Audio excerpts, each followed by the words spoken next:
So if you have installed VS Code on Windows and you want to do remote development on a Linux computer or a Linux server, this is how you configure VS Code for SSH based remote development.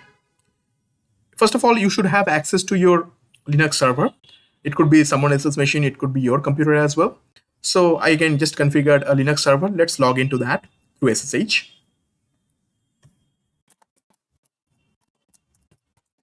So once I have logged into the server, I now do have to configure the server for my purposes. But as long as you can log into the server, it's enough.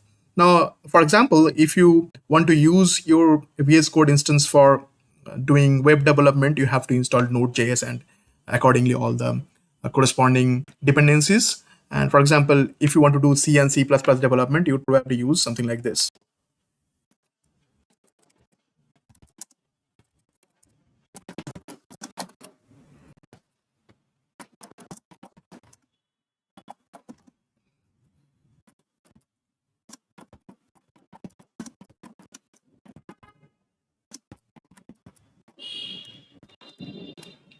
Yeah, if you have a Windows, if you have a Ubuntu server, for example, Linux server, so in that case probably, and if you are doing C and C++ development, you probably need these packages, right? So let's install those.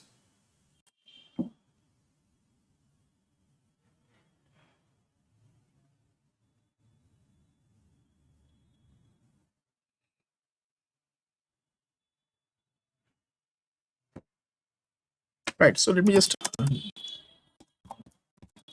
since the installation failed, let me just do an update on that repository list. All right, and let me just install all these packages if possible. Yeah.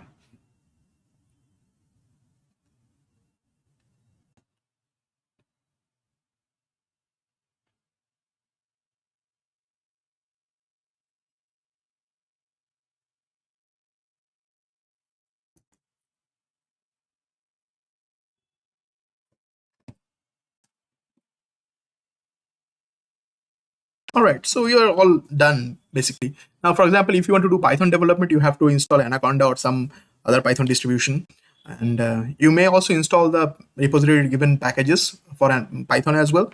But so far, so good. So let's look into the VS Code installation, for example. So assuming that we have installed VS Code, and now we want to actually go into the SSH based remote development here, right? So for that, we need to install one extension. And if you just search for SSH in the VS Code plugins repository here, so basically you would have this very first option says remote SSH, and just install that.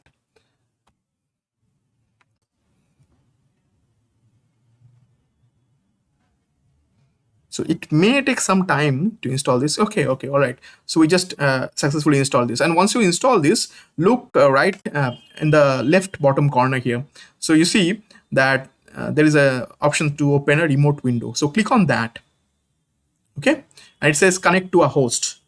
All right, so let's click on that. So if you're doing it for the first time, it will say ask add a new SSH host, right? So click on that. And since we are using SSH with a password, so let's again go back to what we had. So just exit from here.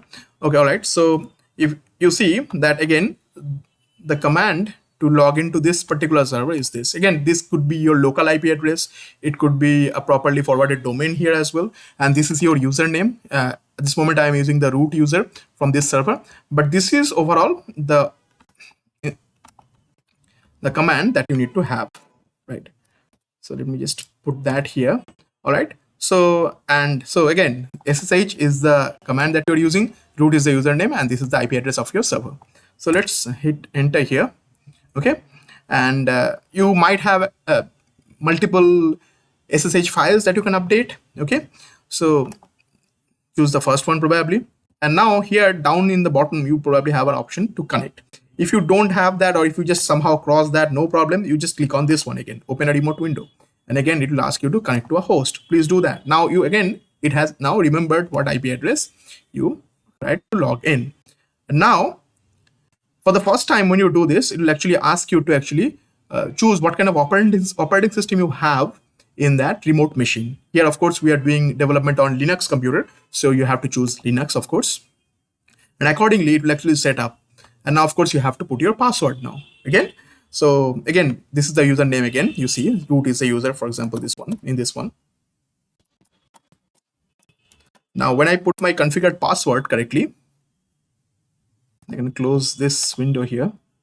So now we have an active SSH connection to that, of course, right? And it says that it has selected Linux as a remote platform, and it will actually save that configuration. Now we can, of course, change that later. All right. So now we have successfully logged into that particular machine with our VS Code installation, right? So now, if you, of course, if you go to this terminal and launch a new terminal, okay, and the terminal will be launched in that remote machine, right? So this is again that particular remote machine that we have logged into. And if you, for example, if you want to do C program development, for example, you create a folder. Again, for that, go to terminal, for example. This is again one of the ways. There are several ways to actually doing this. And so let's create one directory where we might have our projects. So let's create a directory. So let's call that directory test project, and let's move into that directory. All right, so we are inside that directory, and once we are inside that directory, it's fine. So now it says fine, let's open the folder here. You see, when you go to this tab here, opening folder, explorer folder, and there if you go to this open folder, you'll have actually all the folders that you just created, so basically in the root directory of the user. So now hit OK, and there you have opened your project. So now again, it will ask for your password. So once you have done that, again, this is a security measure, and you have to actually trust the authors of this folder again to avoid unnecessary execution of untrusted code. So let's trust this because I know I created this. All right, and let's create a new test file, and let's say I want to create a C program, and let's call this main.c. Again, it's a feature of VS Code. The moment you do something like this, you created a C program, it will ask for you to install the recommended extensions. Now, some of the extensions will be installed in the remote machine, and some of the extensions will be installed in the local machine here. Okay, so let's install whatever recommended extensions they are giving me.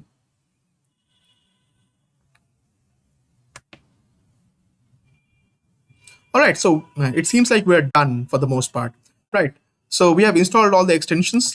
Let's clear this thing. All right, so as you see, we have installed a few local extensions, and we have installed a few extensions in the remote machine here. All right, so nice. So let's go into this one. And again, there will be this button for the remote explorer. Basically, you can actually explore the remote machine as a file with this file browser, basically. Right. So let's create a simple C program to test what we have just done.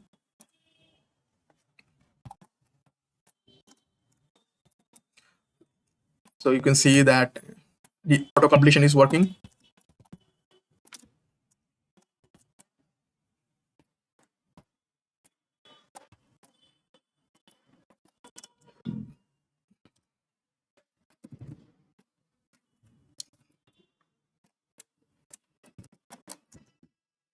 Good. So we have written our program. So let's save this program. Again, this program is not getting saved in your local machine. It is getting saved in your remote machine actually. And so let's go to the terminal. Okay. No, let's go to the run option here, and let's run without debugging, let's say. And we have several options based on whatever compilers we have installed. So let's choose the first one here in this one. We're just using vanilla GCC without any difficult options. Again, all right, so let's go to that one. So it started debugging, by the way, and so you just go to the output. No, maybe let's go to the terminal. Yeah, so there you have it. So that's how you actually log into the remote machine. Of course, if you configure a Python installation there in your remote machine and create a Python project here, it will of course install whatever recommended extensions it needs to actually get that to work. All right, so thanks for watching. I will see you in the next one.